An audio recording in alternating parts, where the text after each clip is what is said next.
Hello there.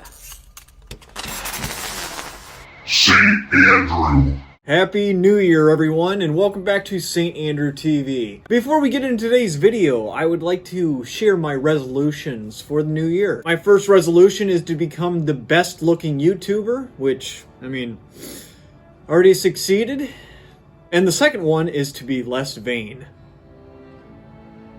Anyway, you saw the title of the video. Let's get into it. Imagine the year is 1873, and the Colt Patent Firearms Manufacturing Company just began production on the new standard military service revolver. This is the new model Army Metallic Cartridge Revolving Pistol, or the NMAM CRP for short. Or you could just call it the Colt Single Action Army. The greatest gun ever invented. Now you can find a Colt Single Action Army chambered in around 69,420 calibers, but the original was chambered in 45 long Colt centerfire. How do we know this? Well, they actually found the first one ever produced with the serial number 1 on it in a barn in New Hampshire, of all places, in the early 1900s, and that's exactly what it was chambered in. Like I said earlier, this was made for the military as a sidearm, and it replaced the black powdered models that were in previous generations. Now, the original barrel length was 7.5 inches, which is called the cavalry standard. However, there have been numerous other barrel lengths introduced over the years. We have the artillery model, which is at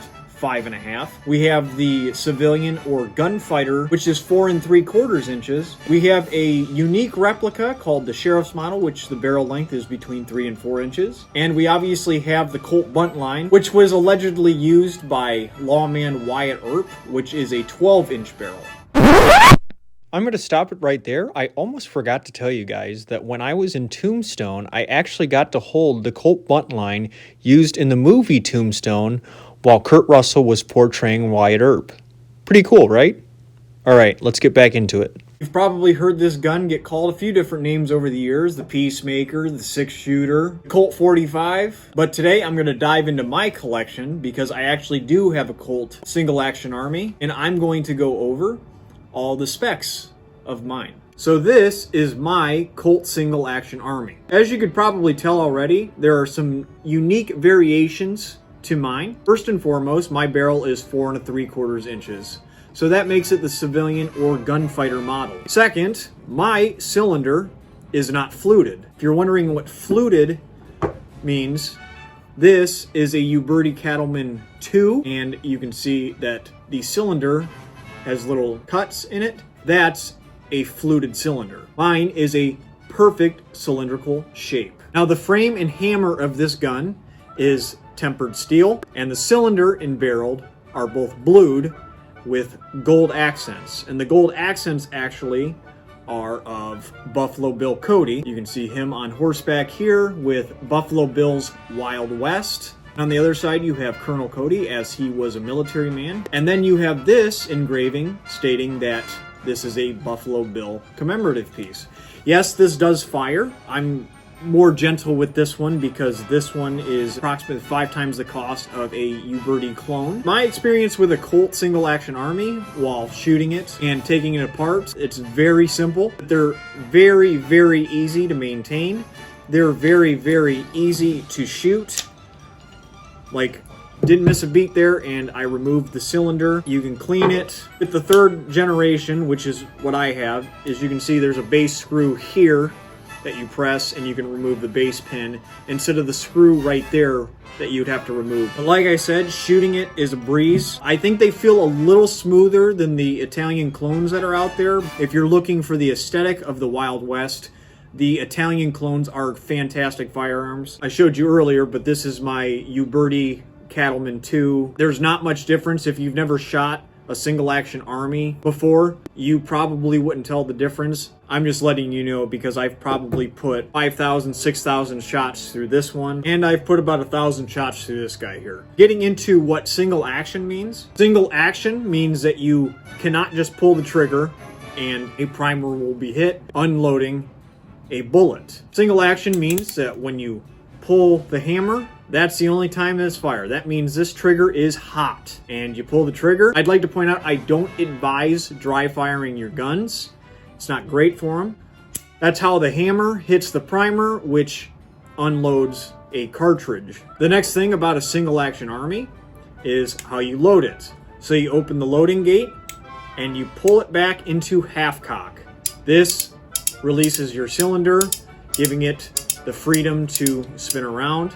And then that is how you load your cartridges. And then when you're done firing the weapon, you put it back into half cock, open the loading gate, or vice versa. You can do either first or second. This right here, underneath the barrel, is your ejector rod. And what an ejector rod does is when you push the ejector rod, there's a spring right in here that when you push it down, it ejects the empty shell.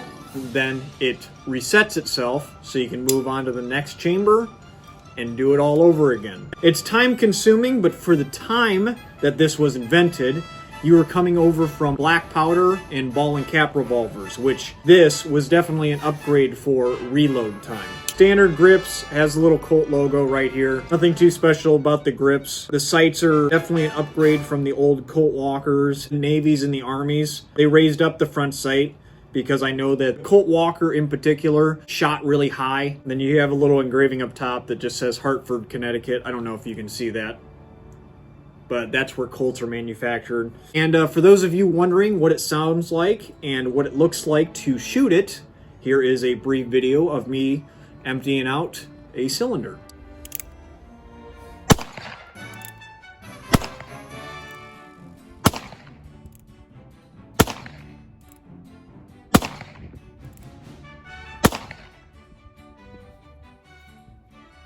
Anyway, I just wanted to show off my little piece of Wild West history and American history, actually, because this was a service weapon at one point. I read some comments. I think Landon Simpson said it. He wanted me to kind of go over my Wild West firearms, show them off, shoot them. I have another Wild West favorite. Well, I have a Winchester 94 instead of the 73. That's another American frontier gun, and if you guys like this kind of video, I can do one on the Winchester. I also have a clone of like a Wells Fargo coach gun where it has a shortened barrel. I do not have an original of that. If you guys like this video, please let me know, because I will do the Winchester and I'll do the coach gun.